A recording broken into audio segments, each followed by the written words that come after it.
Joan was born around 1412 in the village of Domremy in France. Her family were farmers and lived a simple life.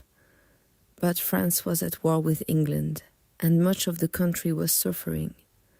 Villages were burned, people were afraid, and the future felt uncertain.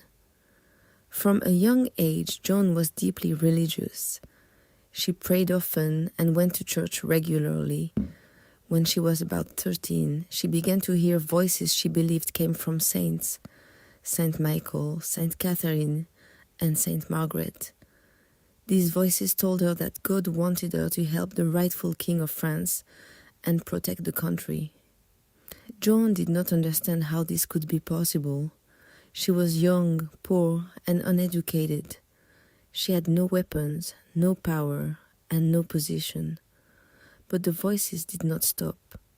Over time, Joan became convinced that God was calling her to act.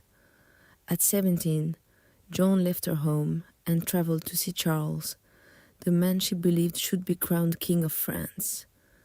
At first, no one took her seriously. She was questioned, tested, and doubted.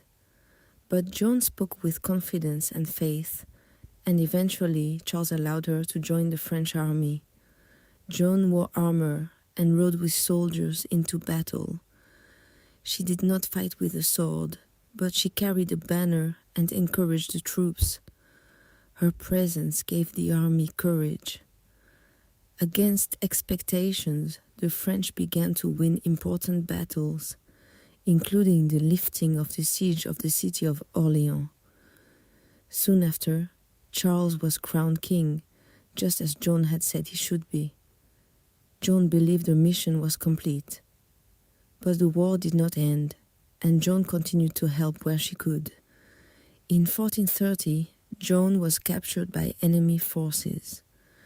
She was handed over to church officials who accused her of lying about her voices and of wearing men's clothing. Joan was questioned for months while imprisoned.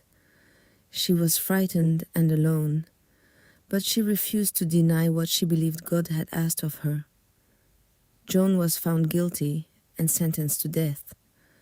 She was burned at the stake in 1431, at about 19 years old. Years later, a new trial proved that her original trial had been unjust. In 1920, nearly 500 years after her death, Joan of Arc was declared a saint. Saint Joan of Arc is remembered for her courage, her faith, and her willingness to listen to God, even when no one else believed her.